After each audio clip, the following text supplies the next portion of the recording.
नमस्कार, मैं हूं जितेंद्र खिलनानी और आप देख रहे हैं हिंदुस्तान मेल न्यूज। अब होगी मुद्दों की बात सच के साथ। चलिए रुक करते हैं देश दुनिया और इंदौर शहर की कुछ बड़ी खबरों की ओर। इंदौर लक्ष्मीबाई अनाज मंडी में किसानों का जमकर हंगामा। कम कीमत पर गेहूं खरीदी को लेकर किसान सड़कों पर उतरे। MR5 पर किया चक्का जाम। लक्ष्मीबाई अनाज मंडी में किसानों का जमकर हंगामा चल रहा है। इन दिनों किसान बड़ी मात्रा में गेहूं लेकर मंडी पहुंच रहे हैं, जिनका गेहूं कम कीमत पर खरीदी को लेकर किसान नाराज हो गए हैं और हंगामा करते हुए रोड पर जाम लगा दिया है। किसानों का आरोप है कि व्यापारी कम कीमत में गेहूं खरीदकर मुनाफा वसूली कर रहे हैं। वहीं नीलामी में गेहूं खरीदी करने वाले व्यापारी कह रहे हैं कि गेहूं में नमी और कचरा होने पर कीमत कम मिल रही है। विवाद के बीच किसान MR5 पर उतर आए हैं और हंगामा अब भी जारी है।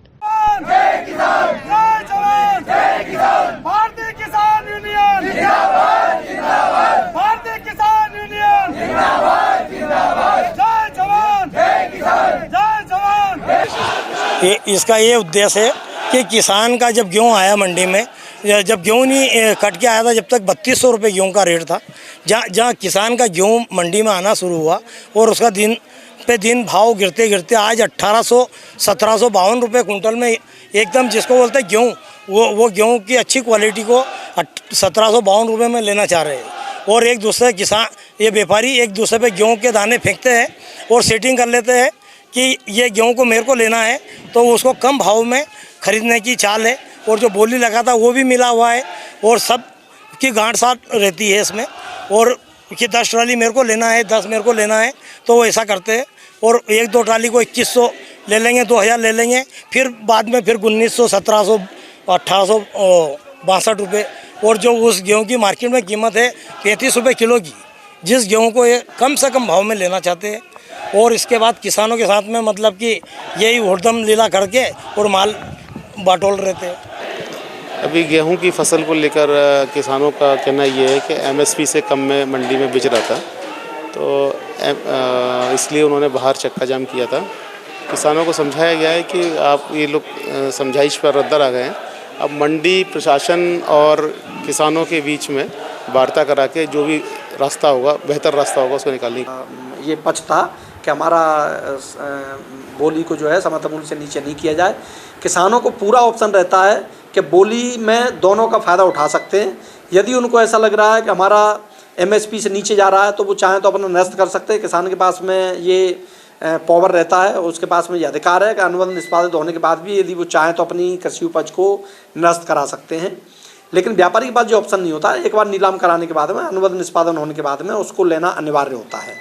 तो हम किसानों से भी यही अपील कर रहे हैं कि आप दोनों चीज़ का फ़ायदा उठाएं, मंडी का भी फ़ायदा उठाएं, क्योंकि अगर सोसाइटी में जाएंगे और आपका गेहूं अच्छा है, FAQ का है और ज़्यादा रेट में जा रहा है, तो वहाँ 2125 में ही बिकेगा। यहाँ पे आपको 2600, 2700, 2200, 2400 जो भी रेट प्राप्त हो रहा है, आप उस रेट का फ़ायदा लें। और यदि वो आपको ऐसा लग रहा है कि किसी कारण से वो नीचे जा रहा है, तो उसको निरस्त करा करके 2 दिन बाद सोसाइटी फिर से शुरू होने वाली है, तो सोसाइटी में भी ले जा सकते हैं। इंदौर के छतरीपुरा थाने पर बॉलीवुड अभिनेत्री तापसी पन्नू पर विभिन्न धाराओं में प्रकरण दर्ज कर कार्रवाई करने की मांग की गई है। पूरा मामला इंदौर के छतरीपुरा थाने से संबंधित है। छतरीपुरा थाने पर विधायक मालिनी गौड़ के बेटे एवं हिंद रक्षक संगठन के संयोजक एकलव्य गौड़ के द्वारा एक आवेदन दिया गया है, जिसमें फिल्म अभिनेत्री तापसी पन्नू के खिलाफ विभिन्न धाराओं में प्रकरण दर्ज करने की मांग की गई है। वहीं हिंद रक्षक संगठन के संयोजक एकलव्य गौड़ ने अपने आवेदन में लिखा है कि पिछले दिनों इंस्टाग्राम के माध्यम से फिल्म अभिनेत्री तापसी पन्नू ने एक फोटो और वीडियो शेयर किया है, जिसमें वो लक्ष्मी माता का लॉकेट गले में पहने हुए हैं। तो वहीं उस समय जिस तरह से उन्होंने कपड़े पहने हुए हैं वह पूरी तरह से अशोभनीय है, जिससे सनातन संस्कृति के साथ ही कई लोगों की भावनाएं आहत हो रही है।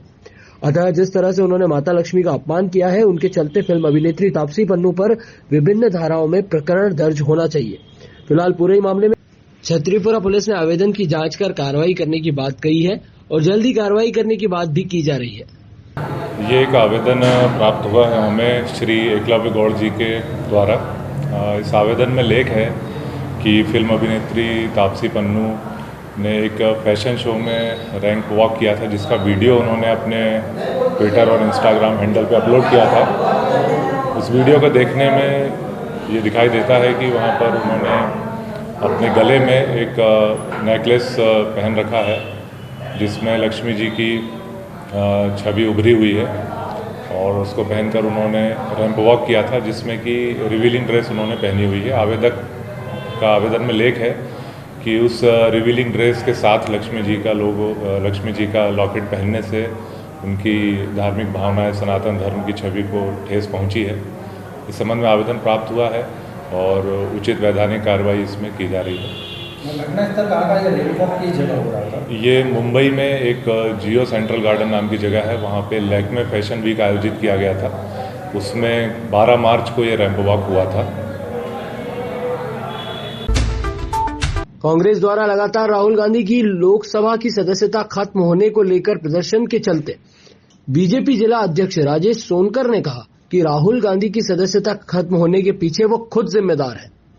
दरअसल राहुल गांधी की सदस्यता खत्म होने को लेकर कांग्रेस द्वारा बीजेपी पर लगातार आरोप लगाए जा रहे हैं।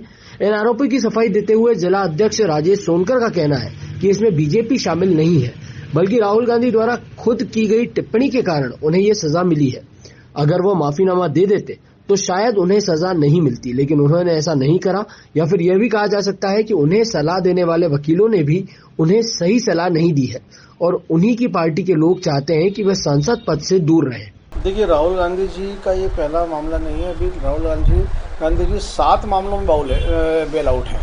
2 मामलों में जिनकी जमानत पर वो बाहर है और ये उनका घमंड है, दम्भ है कहीं ना कहीं।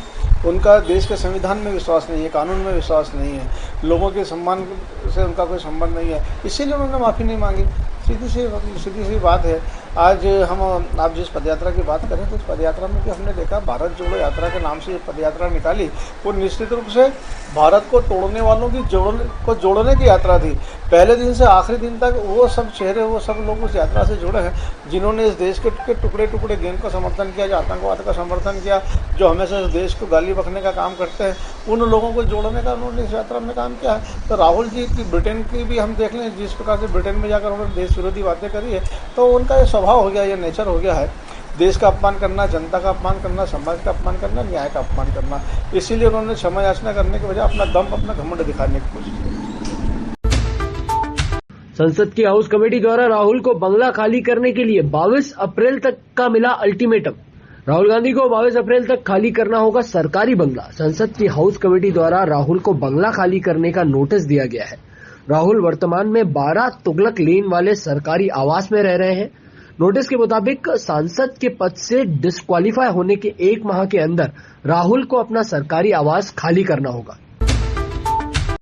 इंदौर में सिंगल यूज प्लास्टिक पर बैन किया गया है, लेकिन इसके बाद भी देखा जा रहा है कि कुछ व्यापारी द्वारा इसका पालन नहीं किया जा रहा और प्रतिबंधित प्लास्टिक को रखा जा रहा है। उसी के चलते ऐसे लोगों पर निगम द्वारा कार्रवाई की जा रही है और स्पॉट फाइन भी लगाया जा रहा है।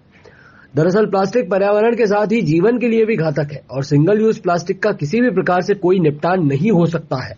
इसीलिए इंदौर में सिंगल यूज प्लास्टिक की विभिन्न सामग्रियों को प्रतिबंधित किया गया है, जिसमें plastic coated paper, glass, plate, cup भी सिंगल यूज प्लास्टिक की श्रेणी में आते हैं। सिंगल यूज प्लास्टिक बंद करने के बावजूद भी व्यापारियों द्वारा इसे बेचा जा रहा है, जिसके चलते आज इंदौर के सिंधी कॉलोनी में गली नंबर 1 में न्यू आशीर्वाद डिस्पोजल सेंटर पर कार्रवाई की गई, जहां पर करीब 500 किलो प्रतिबंधित प्लास्टिक पकड़वाया, जिस पर कार्रवाई की गई और स्पॉट फाइन भी लगाया गया है। जैसे कि पॉलीथीन कैरी बैग के संबंध में प्रतिबंध है और प्लास्टिक डिस्पोजेबल आइटम जो है उसके संबंध में भी 2001 में नोटिफिकेशन जारी हुआ था, जिसमें प्लास्टिक के चम्मच और डिस्पोजेबल प्लास्टिक के ग्लास, स्ट्रॉ, इस तरह के जो आइटम थे वो सभी बैन किए गए थे। पॉलीथीन को लेके भी गाइडलाइन जारी हुई थी कि जो है उसकी मोटाई जो है, थिकनेस जो है पहले 75 माइक्रोन और उसके बाद में 1 जनवरी से फिर वो 120 माइक्रोन के ऊपर होगी, वही चीज़ अलाउ है। उसको देखते हुए आज मैडम ने हमको जो निर्देश दिए थे कि पॉलीथीन के संबंध में कार्रवाई की जाए, हमारे पास हमने जानकारी एकत्रित की और एक जानकारी के तहत हम सिंधी कॉलोनी स्थित न्यू आशीर्वाद डिस्पोजल पे आए हैं और यहाँ पर हमको जो है जो बैन आइटम है, जैसे पॉलीथीन कैरी बैग और प्लास्टिक के स्ट्रॉ हैं, डिस्पोजेबल जो है कप्स वगैरह है, इस तरह के आइटम जो है उस पर जब्ती की कार्रवाई की जा रही है और इन पर स्पॉट फाइन किया है। इसी तरह की और भी खबरों के लिए आप देखते रहिए हिंदुस्तान मेल न्यूज, जिसके लिए आप हमारे चैनल को सब्सक्राइब करना ना भूलिएगा।